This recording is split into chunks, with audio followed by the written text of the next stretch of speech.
Okay, ready for this? Today we are going deep on happiness. Happiness. But not just, feeling happy, Right. but the science of it. The science, yeah. They've got a really interesting mix here. Yeah. Articles about positive psychology, details on this popular online course everyone's been talking about. Oh, cool. Even some reflections from astronauts Astronauts. experiencing the overview effect, whatever that is. Okay, interesting. So we are on a mission today Okay. to figure out, what actually makes us happy. That's a big question. Yeah, and why it even matters. Right. And most importantly, I think, how to apply it How to apply it to our own lives. to our own lives. Yeah. I think what's really interesting is how psychology, used to be so focused on what was wrong with people, Yeah. all about their problems. Yeah. And then positive psychology came along and it just changed everything. Oh, wow. It shifted the focus to what helps people thrive. It's like going from a dimly lit room to one bathed in sunlight, Yeah, totally. It's a whole different perspective. It's like that one article, Yeah. The Science of Happiness, in the Harvard magazine. Oh, yeah, I read that one. It mentioned this psychiatrist who was trained to make his patients just focus on their resentments. Wow. Can you That's just imagine? encouraging negativity. Yeah. Interesting. Dwell on the bad stuff. That's wild. Yeah. Although, understanding the negatives is important too. Yeah. But positive psychology reminds us Mm-hmm. we have to nurture the positive as well, and this shift in focus, Yeah. it actually coincides with a really interesting trend. Oh, what's that? Well, you see, despite having more comfort and convenience than ever before, Yeah. industrialized nations are actually seeing this kind of epidemic of depression. Really? Yeah, especially among young people. Wow, that's so surprising. It is, isn't it? Yeah. It's a real paradox. That is, you'd Yeah. think we'd all be happier. Exactly. Okay, how do we even define happiness then? Yeah. Is it just, feeling good all the time? I don't think so, no. What is it then? It's more nuanced than that. Okay. Think of happiness as having, different dimensions. Okay. Like pleasure, Uh-huh. meaning Yeah. social connection, Okay. and overall life satisfaction. That's interesting. They all contribute to a sense of well-being. So it's not just about, Yeah. those fleeting moments of joy. It's Right. more like... like a deeper, more enduring sense of fulfillment Okay. that permeates your life, you Right. know? Yeah, I get that. And research even shows, money. money. Which, don't get me wrong, it's important for basic needs, Sure. but it doesn't endlessly increase happiness. Really? Yeah, the Harvard Magazine article actually highlights this. Okay. This sort of plateau effect that happens around $75,000 a year. That is surprising. Isn't it? I would have thought. Yeah. That more money would always mean more happiness. You'd think so, but it seems there's a limit Right. to how much material wealth can impact our well-being. Okay. After that point, Mm-hmm. other factors like strong social connections, they become way more influential. I guess that makes sense. Think of it like this. Okay. Having close relationships with friends and family, Yeah. it's like having this warm, cozy blanket on a cold day. Okay. I like that. Money, it can buy you a fancy heater, Right. but it can't replace that feeling of human connection. The warmth. Exactly. And there's this other source, Mm-hmm. The Science of Happiness in Positive Psychology 101. Yeah. It takes this idea even further How so? by explaining that happiness is actually physically beneficial. Oh, interesting. Yeah, it's linked to a healthier heart, Wow. better blood pressure, Wow. a stronger immune system. It really affects the body. It does, and even a longer lifespan. That's amazing. It is pretty amazing. So happiness isn't just a feeling. Right. It's this state of being that actually affects our physical health. Yeah, it is. It's like our bodies are designed to thrive when we're genuinely happy. I like that, yeah. Makes you think. So we've got these different definitions, Mm-hmm. these research findings about money and friends and everything. Right. But what's going on in our brains Yeah. when we experience happiness? That's a good question. Can we actually control it? Well, that's where the science of pleasure and the reward system comes. Okay. In the Harvard article. The same one. Yeah. That one, it explains how dopamine and opioids. Oh, those are brain chemicals, right? Yeah, neurochemicals, they create those feelings of pleasure. It's like Like what? these chemicals, they give us a little reward. Oh, like a treat. Exactly. Okay. When we do something that makes us feel good in our evolutionary history, it shapes what we find pleasurable. So we're hardwired for certain things. In a way, yes. And that influences our desires. So we're all just chasing dopamine hits then. Well, not quite. But I mean, our brains are hardwired to seek pleasure. They are, but pleasure. Yeah. It's just one part of happiness. Yep. It's not the whole story. Right. It's like thinking a delicious meal Yeah. is just about the sweetness of dessert. Right. You need the savory main course Yeah. and the healthy sides. Yeah. For a truly satisfying experience. Exactly. So we need more than just those quick bursts of pleasure for lasting happiness. That's right. So how do we go beyond that then? How do we go beyond just chasing those fleeting pleasure? Something deeper. Well, that's where neuroplasticity comes in. Ooh, that sounds complicated. It's not that complicated. It's just this incredible ability our brains have to change and adapt. So our brains aren't fixed. They're not, no. That's cool. Think of your brain like Play-Doh. You know, you can mold it, reshape it over time. I like that analogy. And the Science of Happiness in Positive Psychology 101 article Okay. explains that this means we can actually rewire ourselves for happiness. Wow. Really? You're not stuck at some fixed level. So even if we have like negative thought patterns, bad habits, we can train our brains to be more positive. Exactly. It's like upgrading your happiness software. I like that. You're not stuck with the old version. Right. And that's one of the key messages of positive psychology. What is it? We have way more control over our happiness Than we realize. than we might think. Right. It's not just about what happens to us. It's how we respond. Exactly. Okay, but what about genetics? Genetics. Don't our genes play a role in our happiness levels? They do. Okay. But not as much as we might think. Okay. That same article, the Positive Psychology 101, it challenges this idea that happiness is just determined by our genes. So it's not all in our DNA. Nope. Interesting. It emphasizes that our experiences and daily choices, those shape our happiness too. So, like, even if someone is genetically predisposed toward negativity, they can still learn to be happier. Absolutely. Wow. Think of it like this. Okay. Imagine you have a sunflower seed. Okay, a seed. It has the potential to grow into this tall, beautiful sunflower. Right. But it needs the right conditions. Like what? Sunlight, water, good soil. Okay, get it. Similarly, our genes, they provide the blueprint. But our experiences and choices, those are like the sunlight and water. That help us flourish. Exactly. I love that analogy. So we're not just passively waiting for happiness. Right. We can actively cultivate it. We're in control. In a way, yes. But how do we do that then? How do we rewire our brains for happiness? Yeah. What are the techniques? Well, there are many. Many. Okay, and one of the most intriguing ideas comes from this Aeon essay. An essay. Yeah, it's called What the Science of Happiness Says About the Self and Others. And it explores this really interesting idea. What is it? That we can actually boost happiness by shifting our focus away from ourselves. Away from ourselves. And towards others. Interesting. Yeah, it suggests that becoming less self-centered and more other-focused can actually increase our own happiness. So instead of constantly thinking about our own problems and desires, we should be directing our energy outwards towards connecting with others. Exactly. Contributing to something bigger than ourselves. That's the idea. It's almost like happiness is contagious.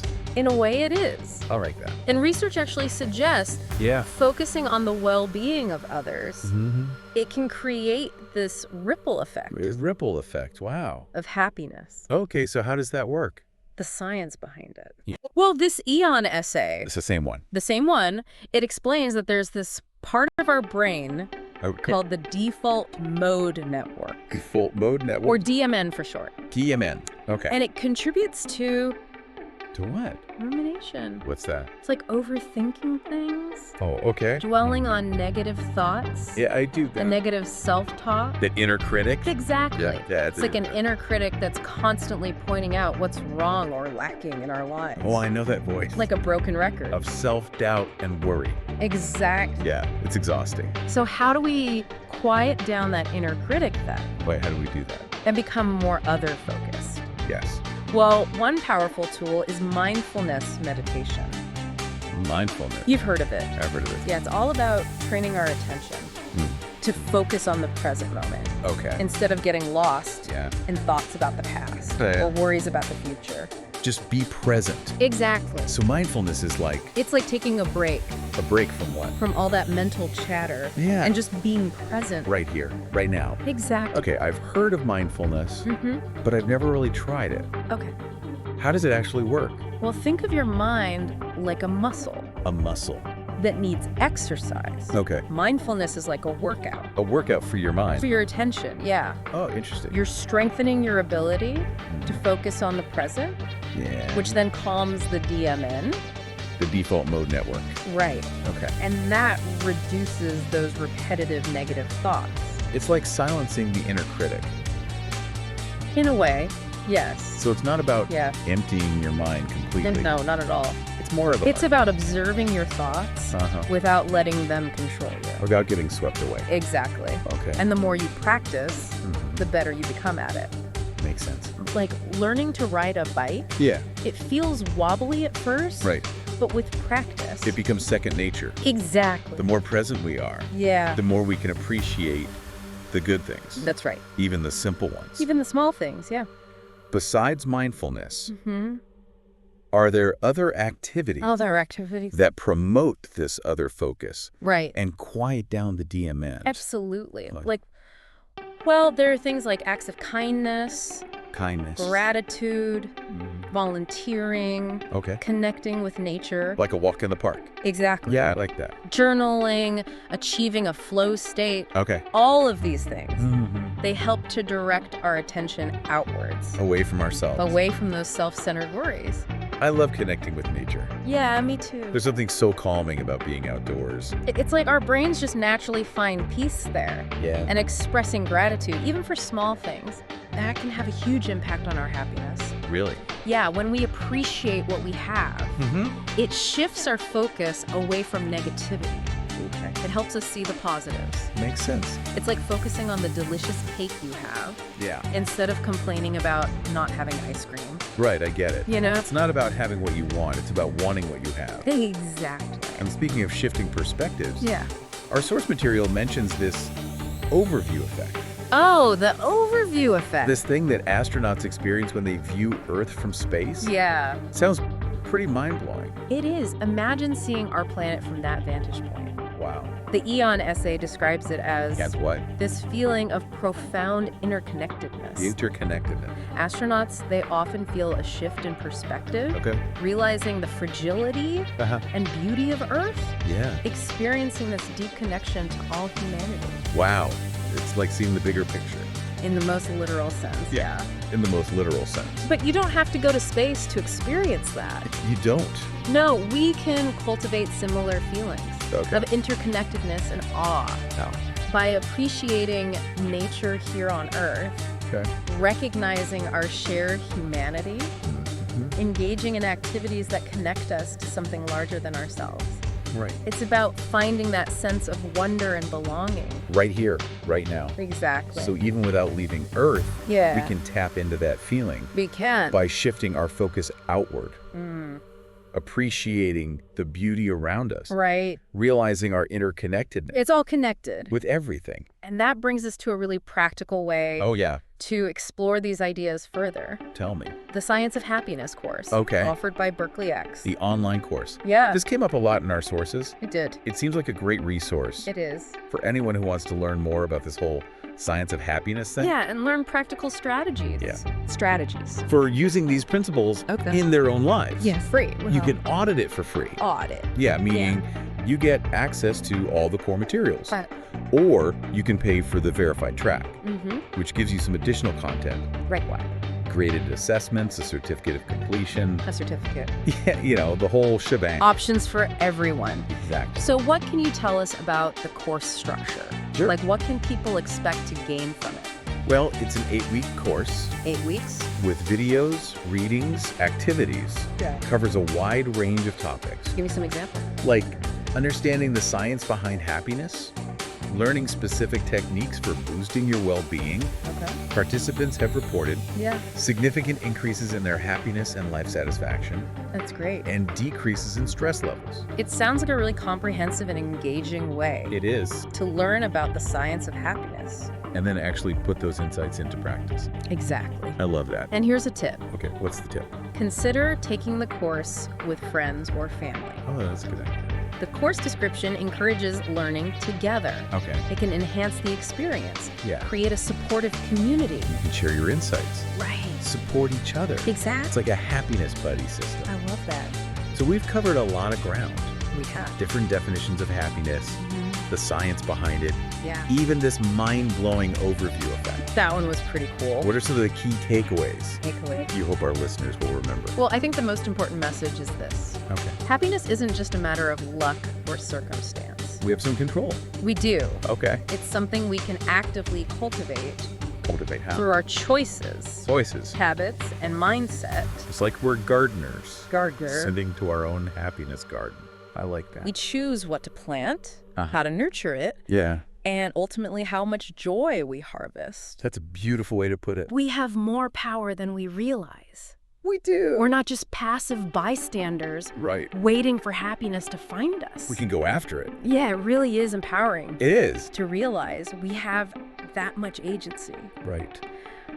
But I'm kind of curious about those negative mental patterns that the Science of Happiness in Positive Psychology 101 article mentioned. Okay. Things like perfectionism, social comparison, materialism, Right. and maximizing, I think it was Oh, called. maximizing, yeah. What's that all about? Why are those so detrimental to happiness? Yeah, let's start with perfectionism. Okay, perfectionism. It sounds positive, It does. but it could actually be pretty self-defeating. Oh, how so? Well, perfectionists, Yeah. they set these incredibly high standards for themselves, And they're constantly striving for flawlessness. so they're never satisfied. Pretty much. This can lead to a lot of stress and anxiety Makes sense. and a fear of failing. Right, because they can never be perfect. Exactly. So they're chasing an ideal that doesn't even exist. Exactly. That sounds exhausting. It is. Yeah, It sucks the joy out of everything. right. You're so focused on being perfect that you forget to actually enjoy the process. Like what? Being so focused on reaching the end of a beautiful hike Okay. that you miss enjoying the scenery along the way. I see, yeah. You know? That's a good way to put it. And then there's maximizing. Oh, yeah. Maximizing. How's that different from perfectionism? Yeah, how is it? Well, maximizers, they're obsessed with finding the best option The best option. in every situation, Oh, wow. even small ones. Really? Yeah, they spend hours researching, comparing, stressing over decisions, like what kind of decision? anything, Yeah. what to eat, Okay. what to buy, where to go on vacation. Right. And even after they choose, Yeah. they're still filled with doubts. So they're never truly happy with their choice. It's like going to a buffet Okay. A buffet. with tons of delicious food. I like buffet. But instead of enjoying it, you agonize over which dish to try, Right. and then worry you picked the wrong one. Even though you're eating. Exactly. Yeah, I get That yeah. feeling of Yeah. always looking over your shoulder, wondering if you missed out on something better. FOMO. Exactly. Yeah, I can see how that would be a problem. It robs you of happiness. Right. Stops you from enjoying what you have. Okay, what about materialism then? Materialism. Yeah, why is that so bad for happiness? Well, I mean, We're constantly told I know. that we need more stuff to be happy. Right, but remember that plateau effect we talked about with money? Oh yeah, the 75,000. Exactly. Research actually shows that after our basic needs are met, material possessions, they don't significantly add to our well-being. Really? In fact, focusing too much on getting more things can create a feeling of emptiness. It's interesting. It's like trying to fill a hole in your heart with shopping bags.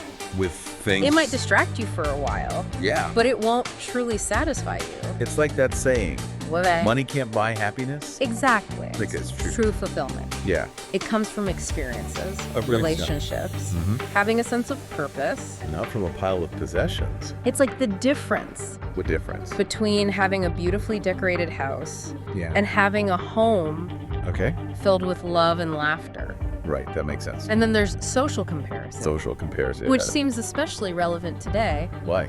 with social media. Oh, social media. Constantly showing off these perfect, curated versions of people's lives. Everyone's highlight reel. Exactly. Okay, so why is that so harmful? Well, it's natural to compare ourselves to others. I do it all the time. But constantly seeing these seemingly perfect lives, it can be incredibly damaging. How so? Well, it's easy to start thinking that everyone else is happier, more successful, more fulfilled than we are. Than us. And that can lead to feelings of inadequacy and envy. Right, like you're not good enough. Exactly. Yeah, I definitely feel that sometimes. And it's important to remember It's important. that social media often presents a distorted view of reality. It's not real life. It's like comparing our messy behind-the-scenes lives to everyone else's perfectly edited highlight reel. It's not a fair comparison. Exactly. So how do we break free from all these negative patterns? These thought patterns. Yeah, the ones that are sabotaging our happiness. Right. Well, the Positive Psychology 101 article, it offers some good advice. Oh, good. One key is to challenge those negative thoughts. Challenge them. Yeah, and replace them With what? with more realistic and positive ones. So it's about being aware of our thinking Exactly. and choosing to focus on the good. Instead of dwelling on the negative, I like that. it's like weeding a garden. Okay, You pluck out the negative thoughts get rid of them. and make space for positive ones to grow. So we're retraining our inner critic to be more of a cheerleader. Exactly. Okay, I like that. Developing a more compassionate, accepting inner voice. That's a good goal. It helps us see ourselves and our lives. In a better light. Exactly. That reminds me of gratitude. Gratitude, yeah. We talked about that a little bit earlier. We did. But what role does it play in all of this? Well, gratitude is like a superpower against negativity. Okay, I like that. When we appreciate the good things in our lives, even small things, it shifts our focus away from what's missing. Right. And helps us see what we have. See the good. It's like having this magic lens. A magic lens. That helps us see the world in a more beautiful and positive light. Choosing to see the glass half full. Exactly. Instead of half empty. And research shows that practicing gratitude can actually change our brains. To become more positive. Wow, really? It's like building a muscle. Okay. The more we use it, the stronger it gets. Exactly. So even if we're not naturally grateful people, we can develop this trait through practice. Absolutely. That's good to know. The more we practice, the more it becomes a habit. A good habit. Like learning to play an instrument. Okay. It might feel awkward at first. Right. But it gets easier and more enjoyable. The more you do it. With time. So happiness isn't some fixed trait we're born with. It's a skill. It's something we can develop, strengthen. Positive psychology is all about that. Empowering us to create a life that is truly fulfilling. That's the goal. So let's dive into some specific strategies then. Strategies. For training our brains for happiness. I like it. What do the sources recommend? Okay, well, we've already touched on a few. Like what? Mindfulness, gratitude. Right. But the sources highlight even more. Oh, cool. Like what? Well, for instance, physical exercise. Exercise. Yeah, it has a huge impact on our mood and well-being. Really? It releases endorphins. Endorphins. Which are like natural mood boosters. Oh, I've heard of those. And it helps reduce stress and anxiety. So hitting the gym, going for a run, it's not just good for our physical health. Yeah. It's a happiness booster too. Absolutely. Interesting. And it doesn't have to be strenuous exercise. Okay. Even a brisk walk in nature can do wonders. I like walking. Me too. The key is finding activities that we enjoy. Right. And can fit into our lives. So we're more likely to stick with them. Consistency is key. Exactly. Okay, what other brain training strategies are there? Well, one is to focus on savoring positive experiences instead of letting those happy moments just slip by. Yeah. We can consciously pay attention to them. Okay. Soak them in. Really experience them. Exactly. Okay. Let those good feelings linger. Interesting. It's like pressing the pause button on a beautiful sunset. Right. Taking the time to truly appreciate its colors and warmth. Really be present in that moment. Exactly. So it's like we're training our brains. To hold on to those happy feelings. For longer. For longer, yeah. It's about cultivating appreciation. For the good things. For the good things, yeah. Instead of taking them for granted. Oh, great. Yeah. I like that. Right. Research actually shows this practice of savoring. It can increase our overall happiness levels. Wow, really? Yeah. That's amazing. It's like becoming a happiness connoisseur. A happiness connoisseur. You're really appreciating those subtle flavors of joy. What else? Spending time in nature. Nature, yeah. The sources really emphasize this. The importance of nature. The profound impact of connecting with the natural world. On our well-being. On our well-being, exactly. Right. Studies show that being outdoors, even for short periods, like a quick walk. Yeah, reduces stress. Okay. Lifts our mood. Even boosts creativity.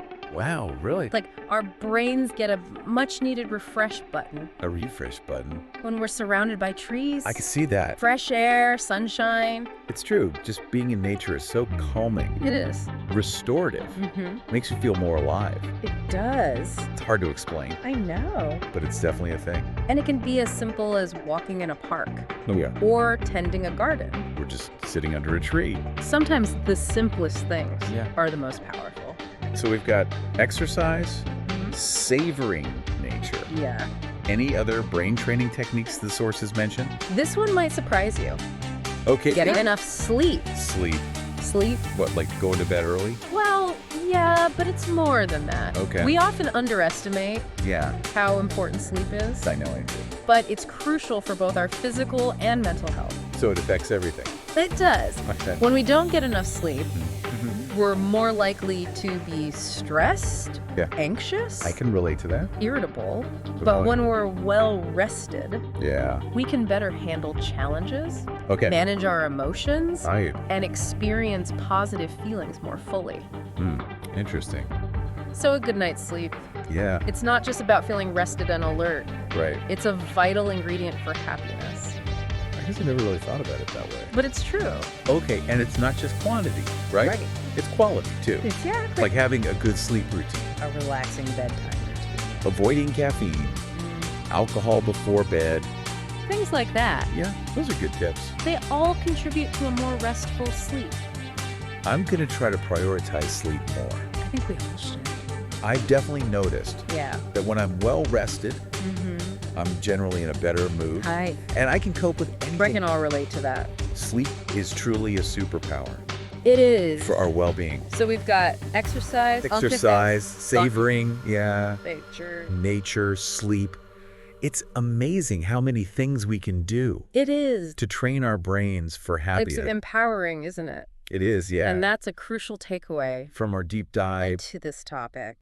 Happiness isn't something that just happens to us. Right. It's something we actively cultivate. Through our choices, habits, and mindset. We have the power to shape our experience. That's right. We're not just passengers on this happiness journey. Nope. We're the drivers. You got it. I like that analogy. It's a good one. And this brings me to a thought. Oh. Do you think happiness is something we can ever fully achieve? Or is it more of an ongoing process? That's a great question. What do you think? I think it's an ongoing process. Yeah, me too. Happiness isn't a destination that we reach and then stay at forever. It's not a fixed point. Nope. It's more like a dance. A dance. Yeah. A constant flow of emotions and experiences. Downs. Exactly. There will be times of incredible joy and times of challenge. Right. Negative emotions. That's all part of being human. That's life. Exactly. So it's not about striving for some impossible state of constant bliss. No, it's about learning. Learning what? To handle life's ups and downs. With grace and resilience. Grace and resilience, those are good qualities. They are. So it's not about avoiding tough experiences altogether. Right. It's about developing the inner strength. The strength. To handle them. Yeah. And learn from them. Exactly. Okay, and that reminds me of resilience. Resilience, yeah. We mentioned that earlier. We did. But how does that actually factor into happiness? Well, resilience is our ability to adapt and thrive. In the face of hardship. In the face of hardship, exactly. Yeah. It's about bouncing back from setbacks. Okay. Learning from our mistakes. And finding strength and hope. Even in dark times. Even in dark times, yeah. I like that. It's crucial for happiness. Why? Because life will inevitably throw us curveballs. It always does. It does. You can't avoid it. We'll face challenges. Right. Experience loss. Encounter situations that push us to our limit. That's life. It is. But resilience. It helps us navigate those tough times. Come out stronger. Stronger on the other side. So it's not about avoiding those tough experiences altogether. Nope. It's more about developing the inner strength. To handle them. To handle them. And learn from them. Learn from them. Yeah. Resilience is like a muscle. A muscle. That gets stronger with practice. Okay. The more we challenge ourselves, overcome adversity, the more resilient we become. So challenges are good for us. In a way, yes. Okay. And that resilience, it directly contributes to our happiness and well-being. That's empowering. It is. It means that even if we face difficult times, we can still develop resilience and create a more joyful life. Absolutely. I like that. And the sources highlight some key strategies. For building resilience. For building resilience, yeah. What are they? Well, things like having a strong social support network. So friends and family. Exactly. Yeah. Practicing mindfulness. That's a good one. Finding meaning and purpose in our lives. Purpose and focusing on our strength. Focusing on the positive. Right. I like that. It's a good reminder that we're not alone on this journey. We're not. We can draw strength and support from others. From each other. From connecting to something bigger than ourselves. Yes. And from the inner resources. Our inner strength through practice. Exactly. It's like that saying, Yeah. if you want to go fast, go alone. Oh, if you want to go far, go together. That's perfect. Happiness thrives in connection. It does. Whether it's with others, right, with nature, or with a sense of purpose that goes beyond ourselves. That's a great point. Those connections nurture our well-being. They do. And help us thrive. And that leads to a really thought-provoking question. Ooh, I like those. I thought you might. This whole idea of connection just keeps coming up. It does, doesn't it? In all our deep dives. Oh, yeah. Creativity, resilience, even, even how our brains work. Well, we're wired to connect. Yeah, like it's fundamental to who we are. It really is. And that makes me think. About what? About the science of happiness itself. Okay. Like it's always evolving, right? It is. There's always new research emerging. So what we thought we knew might change. Could be totally wrong. It's possible. We're getting an even deeper understanding of what truly makes for a fulfilling life. Yeah, it's exciting. It is. Like we're explorers. Explorers. Charting this fast, ever-changing landscape. I like that. So what are some of the most exciting frontiers then? Frontiers. In happiness research. Oh, there are so many. Tell me, what are scientists still trying to figure out? Well, for example, they're digging deeper into genetics. Genetics. Right. Trying to understand how specific genes might influence what? Our natural tendency toward happiness. Okay. Our ability to experience positive emotions. So it's like trying to decipher a secret code. A code in our DNA. That contributes to our happiness. Exactly. Nature versus nurture. That old debate. Yeah. It's never a simple answer, is it? No, it's always both. A complex interplay. Yeah. Of nature and nurture. And when it comes to happiness, it's probably a combination of everything. Yeah, our genes, our childhood experiences. The culture we live in. The choices we make. It's a multi-layered puzzle. With a lot of missing pieces. So many things to figure out. It keeps things interesting. What other areas of happiness research are you most excited about? Well, I'm really drawn to positive neuroscience. Positive neuroscience. It's a relatively new field. Okay, what is it? Scientists are using brain imaging. Brain imaging. To actually see what's happening in our brains when we experience happiness.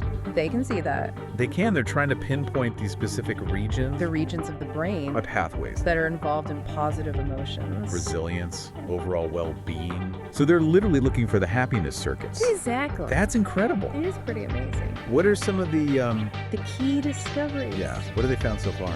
Well, one fascinating finding is that certain brain regions, like the prefrontal cortex, it plays a crucial role in what? In regulating our emotions, handling stress, promoting positive thinking. So if we can strengthen those areas, we could become happier. That's the idea. And that brings us back to neuroplasticity. It all comes back to the brain's ability to change and adapt. Positive neuroscience is showing us we're not stuck at a fixed level of happiness. We can rewire our brains. Become more positive, resilient, joyful. Exactly. That's a hopeful message. It is. But I'm curious. About what? Could there be a downside? A downside to happiness? Yeah, to focusing so much on it? I mean, it's possible. Could we have too much of a good thing? It's true. Relentlessly pursuing happiness can sometimes backfire. How so? Well, if we're constantly striving for happiness, putting pressure on ourselves to feel joyful all the time. Yeah, like forcing it. It can actually lead to more stress and disappointment. Because it's not genuine. You can't just force happiness. It's like trying to force a flower to bloom. Before it's ready. It might wilt under the pressure. So it's about finding a balance then. I think so. Not forcing happiness. Right. But allowing it to unfold naturally. Exactly. So happiness doesn't mean the absence of negative emotions. It doesn't. Wait. It's about experiencing the full range of human emotions. Joy, sadness, anger, fear. The whole spectrum. And learning to navigate them. In a healthy and balanced way. So we shouldn't deny or suppress those difficult emotions? No, not at all. It's more about acknowledging them. Yes. Processing them, allowing ourselves to feel them. Without being overwhelmed. By them. Exactly. And that's where resilience comes in. It's all connected. It's about building the skills and mindset to handle life's challenges. To recover from setbacks. Find meaning. Even in the midst of difficult experiences. It's like learning to dance in the rain. I love that. Instead of waiting for the storm to pass. Beautiful. And I think that's a much more realistic and sustainable approach. I agree. To happiness. It's about embracing the full tapestry of life. With all its ups and downs. Finding ways to cultivate joy and meaning. Along the way. Exactly. This deep dive has been incredible. It has. So eye-opening. I'm glad. I feel like I've learned so much. Me too. About the science of happiness. It's a fascinating topic. And how to apply it to my own life. That's the goal. Before we wrap up, yeah, I'd love to hear your personal reflection. My reflection. On that thought-provoking question. About the overview effect. Yeah. If you were to view Earth from space, what shift in perspective do you think you would experience? That's a tough one. And how would that impact your understanding of happiness? Wow. I imagine seeing our planet from that perspective. Yeah. It would evoke this overwhelming sense of awe and wonder. Yeah. It would highlight the interconnectedness of all life. We talked about that. And the preciousness of our existence. It would put things into perspective. I think it would shift my focus away. From what? From those small, everyday worries. Yeah. That tend to consume us toward a deeper appreciation. Appreciation for what? For the miracle of life. The miracle of life. The gift of being alive. That's beautiful. Thank you. Maybe the key to happiness is cultivating that sense of awe and wonder. That's a good point. In our everyday lives. Yeah. Noticing the beauty in the ordinary. Right. Appreciating the simple things. Finding joy in connection with others. With nature. With something greater than ourselves. I couldn't have said it better myself. That's the ultimate message of the science of happiness. That true fulfillment comes not from chasing external rewards. Okay. But from cultivating a mindset of gratitude. Connection. And purpose. That's a powerful message to end on. It is. And on that note, yeah, it's time for us to sign off. Okay. But before we do, I want to encourage our listeners. To do what? To keep exploring this topic. It's worth it. The sources we've discussed. Yeah. Especially the Science of Happiness course from Berkeley X. That's a good one. They offer a wealth of knowledge. And practical tools. For creating a more joyful and fulfilling life. Absolutely. And remember, happiness is a journey. It is. Not a destination. That's right. So be patient with yourself. Yeah. Embrace the process. Celebrate each step you take. Towards a more meaningful life. Towards a life filled with joy. And purpose. That's a great place to end it. It is. Thanks for joining us on this deep dive. It was my pleasure.